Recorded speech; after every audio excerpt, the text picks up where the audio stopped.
Everybody, welcome back to Writer Groupie. Well, you guys, I thought that since I had a new deck that we would go through a tarot unboxing today. It's called the Gilded Tarot, and some of you may have already seen this deck because it is in use by several readers on the internet. But I just got it. I love the deck, and I thought, why not? We can do another tarot unboxing. 2 tarot things in 1 month. It's not against the law. So here we go, next on Writer Groupie.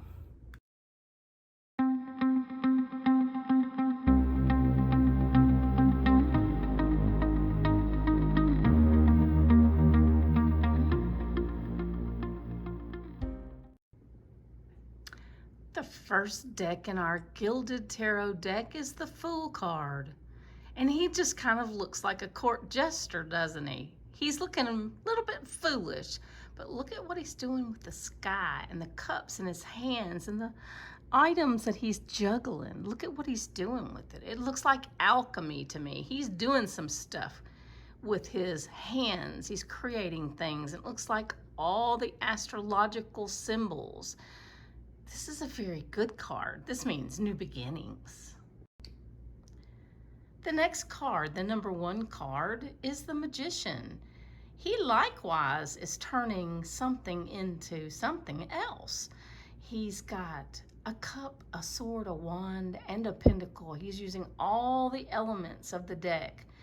And he's looking straight at us as if to say, I can do this, and so can you. The next card is the number 2 card. It's the High Priestess. And as you can see, she is flinging through the air just in a joyful dance. Her feet are not touching the ground, which is covered in water. And the moon is just beautiful behind her. Great things are happening for the High Priestess. And here we are with the Empress card, the Empress card. The Empress card is the Earth Mother. The Empress holds a lot of power in her hands. And as you can see, she's kind of doing the same as the Fool card. She's got magic going on. She's making things happen. I love this card. I think that this is a powerful card. If this is your card, congratulations. You're a powerful, powerful person. The Empress card is followed by the Emperor card. The Empress card is followed by the Emperor card. And this card is likewise a card of power. He stands with the universe behind him, the astrological universe. He's got his scepter in his hand and his crown on his head. He's looking very kingly. He's an emperor. He's very powerful. He rules. He's probably known pretty much for war and strife. But today, we're just going to say he's looking pretty. And then the number 5 card in the major arcana for the Gilded Tarot is the Hierophant. The Hierophant. And the Hierophant is like the Pope.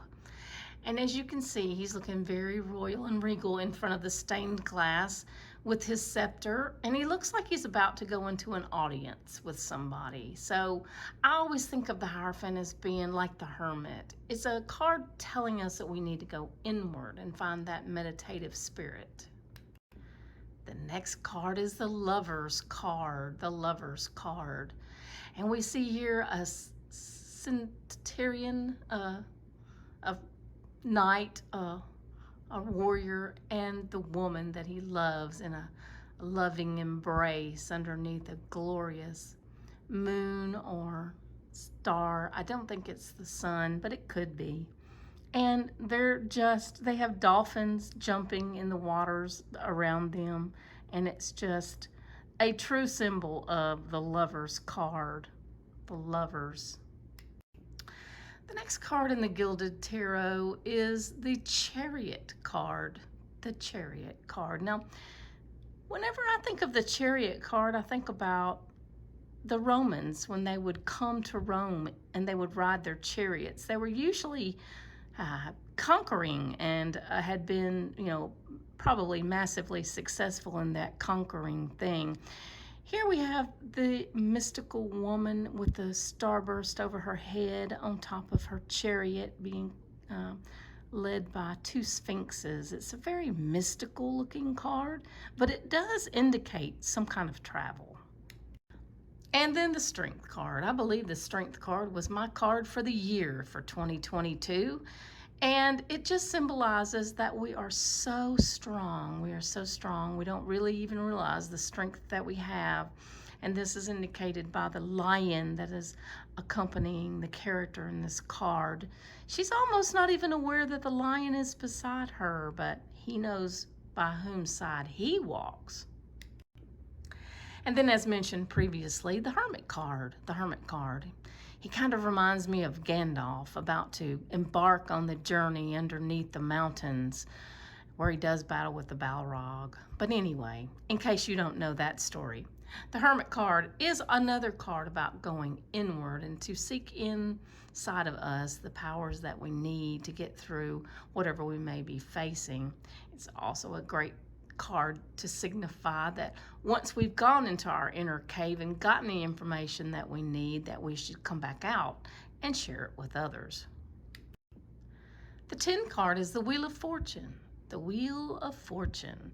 And this card is very majestic looking and royal with all the gold and the gilt and the glitter.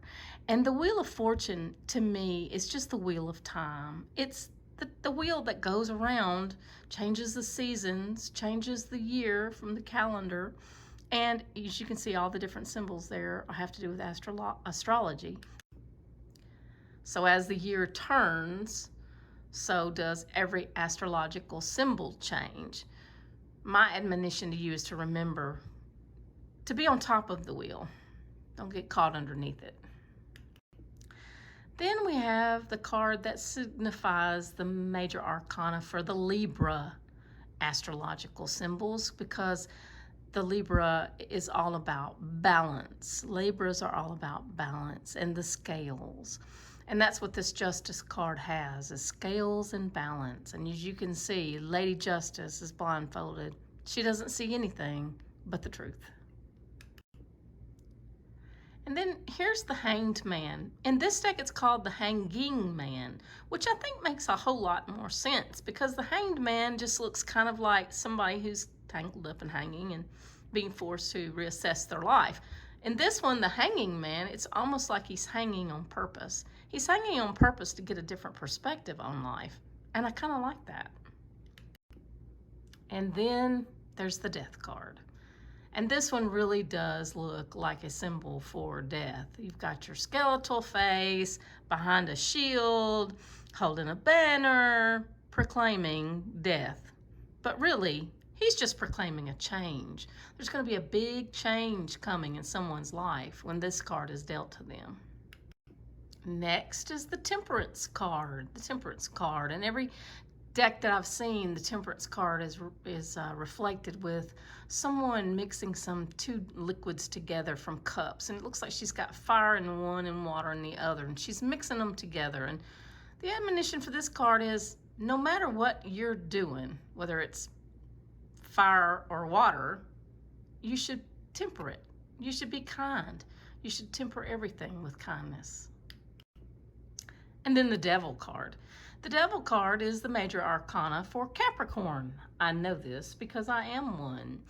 And usually when the Devil card shows up, it's all about addictions and being enslaved to something. And usually there's a man and a woman who are tied up and bound at the devil's feet. So I do believe the devil deals with everyone, regardless of who they are. And here's our good old friend, the Tower card. The Tower card. Lightning has struck this tower, and the people inside are being thrown out of the windows and flung to the ground to have to figure out things for themselves. It's like the nature of the business is turning in a different direction, and the people have to figure it out. Has this been your card lately? And then the Star card. The Star card. The Star card is all about our hopes and wishes, our dreams, and the things that we want to see come to fruition. Have you ever heard the old saying, when you wish upon a star? That's kind of what this card means too. And right behind the Star card comes the Moon card. And you would expect that, wouldn't you? And the Moon card is about bringing things out from the darkness and illuminating them and finding answers in the dark. And as you can see, there's always a crab in this picture, and I think the crab must signify prosperity. So your prosperity is coming out from darkness. Now we have the happiest card in the deck, the Sun card. And as you can see, all the planets are in alignment. Everything is coming together to give us happiness and joy. But from happiness and joy, there can be judgment. And that's what this card is, the Judgment card. Judgment can be good, judgment can be bad, but judgment is always truthful. And the final card in the major arcana of our deck, the Gilded Tarot, is the World card. And the World card, as you can see, she's standing at the top of the world. She is literally like a trophy top. And she's looking out very happy, very proud of what she's accomplished. So the success of a person's life is generally wrapped up in the World card. Well, you guys, I hope you've enjoyed this major arcana part of this deck. I've decided to cut the video into two because it would be a very long video because there's a lot of cards in this deck. And my voice is just going. It's like I've got this tickle and I have to stop and cough every few minutes. And so it's kind of annoying for me as the video person to have to stop every few minutes just to cough, clear my throat, and then start again. So I'm going to break this video into two. You can look forward to the minor arcana cards in this deck next week. Until then, see you soon.